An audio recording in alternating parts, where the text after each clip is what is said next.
Legends of Learning presents the Mr. Mac Cash Financial Advisor game. In this game, you will play as a financial advisor directly under guidance of a famous billionaire, Mr. Mac Cash. You can aid people who want to get loans for various cases, and it is your decision whether you want to approve them or not.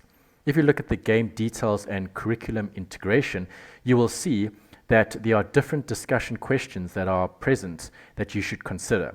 What are the common ways to pay for things? What are some of the services that we use banks for?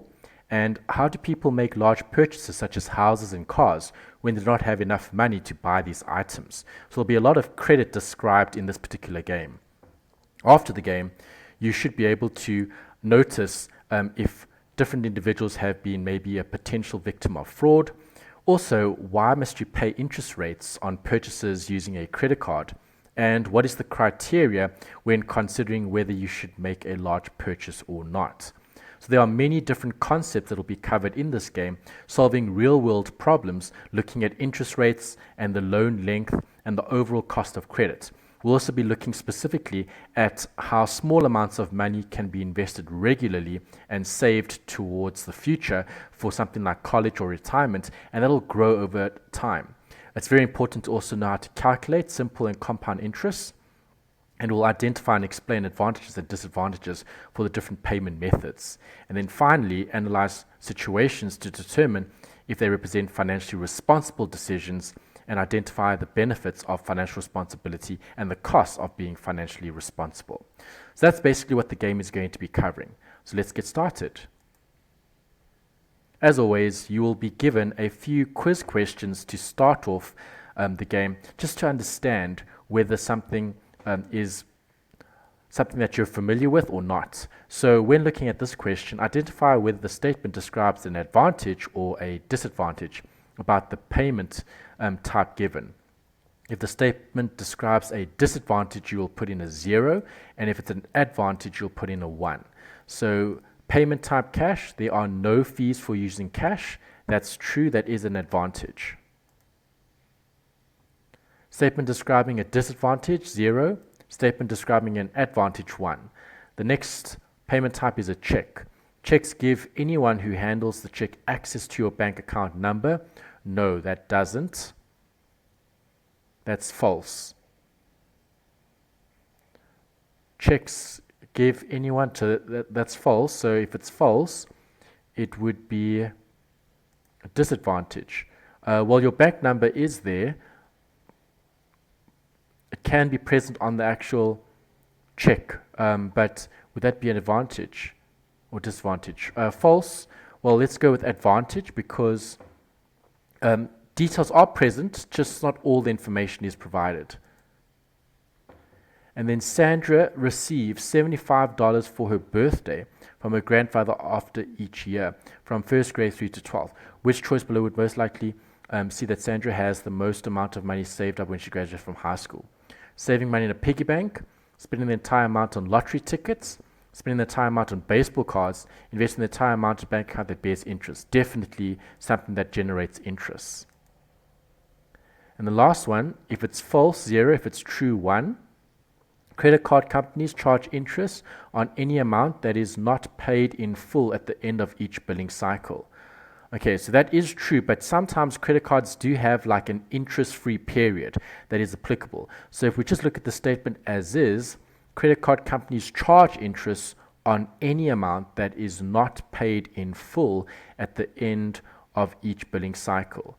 Again, it is a little bit ambiguous because I'm not too sure if they're referring to an interest-free period, which does apply in most instances, but card companies would charge interest on any amount if it's not paid by the billing cycle. So the billing cycle, I would assume, is that interest-free period. So any amount outstanding after that would be charged interest. So I would agree with that. I would go with 1 year as well. So let's see how we've done. Again, okay, so I haven't done well. I've only got 3 out of 4 right, so I've definitely made a mistake somewhere. You would obviously have to process the questions a bit better, maybe go back and redo the question and see if you can get 4 out of 4. But let's move on to the game and see what the game has for us, because then we can learn more about these different topics.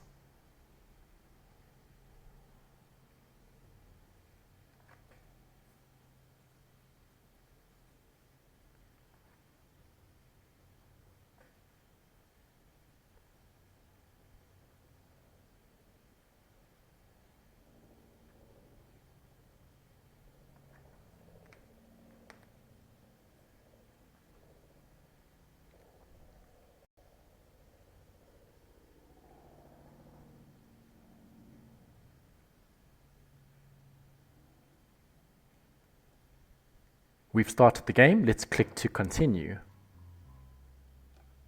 Finally, you are here. You realize that time is money, right? So let's get started. You realize that time is money, right? So let's get started, shall we?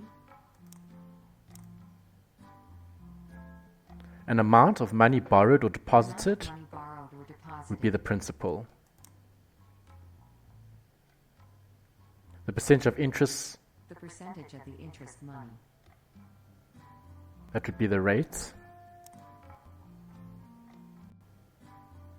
The amount of money that paid for the use of money, The amount of money that paid for the use of money would be the interest.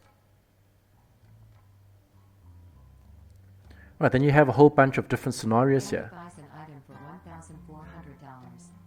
She agrees to pay $200 in cash, and she will pay the rest of it $1,200 in 10 months, with a 19.5% interest rate.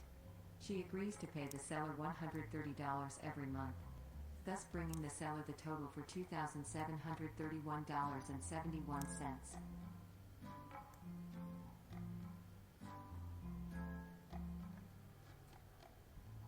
10 months, so time. The principal is what she borrowed.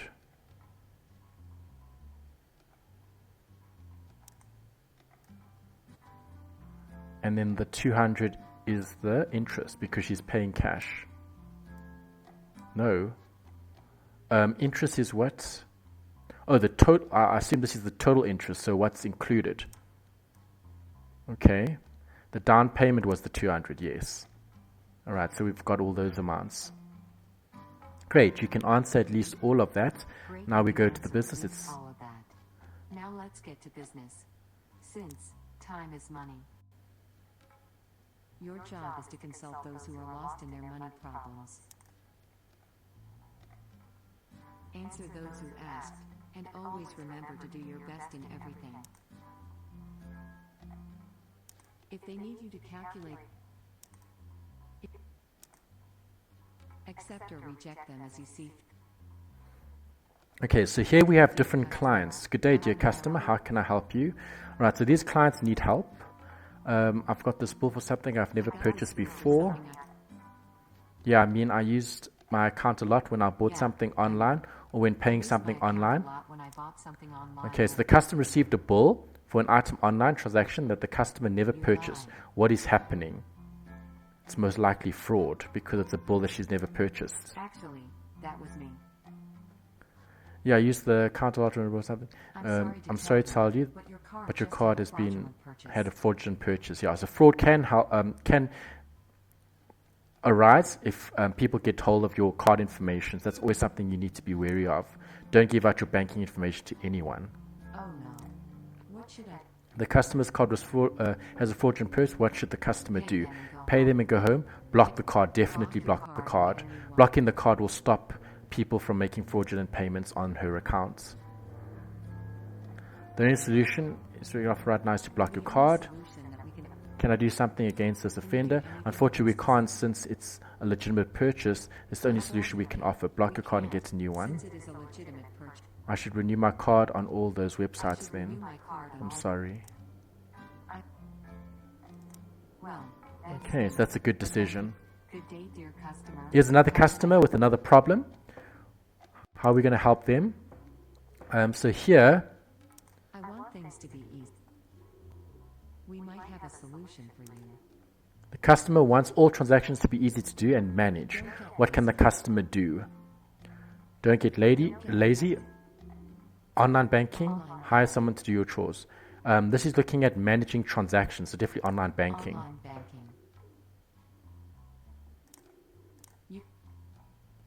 You can do all the transactions online, paying bills, buying things, and other stuff using online banking, definitely. You don't have to go to the bank to do this, nor the ATM to get some cash. All you have to do is just clicking a button. That's very simple. Online banking is a very, very convenient way of making payments. That was a good decision. Next customer wants to buy a car. It's priced at $50,000 US.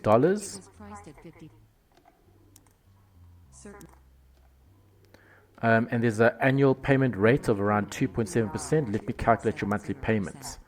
Right, so here we're going to help this client with a calculation. Right, so we know that the loan is 50,000. We know that the annual interest rate. We know the time is 24 months. The payment per month. That's what we need to calculate. Okay, so we first need to calculate. If we're looking at the payments per month, that's how much he's going to be paying over the 24-month period, and that's the annual rate of interest. The client's information, the wages, and the cost. All right, so here you can see that the monthly payment is determined where the customer is able to pay to see if the customer is paying or can afford to pay rather because of the monthly wage. All right, so to calculate the answer, we have this formula. The principal times the rate over 12, close brackets, divided by, open brackets, 1 minus, open brackets, 1 plus the rate over 12 to the power negative t. Okay, because we're moving this back in time. Make sure that the monthly wage or cost is lower than the monthly payments. Okay. All right. We can't actually use this. Calculate the monthly payment and determine whether this customer is. Okay, so we'll have to do this calculate separately. So 50,000 and 2.7%, 24 months. Okay, so if you grab a calculator.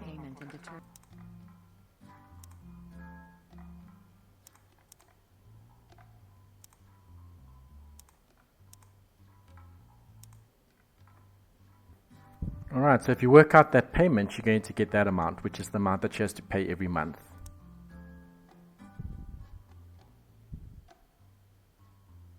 The interest rate you pay is $2,142.43.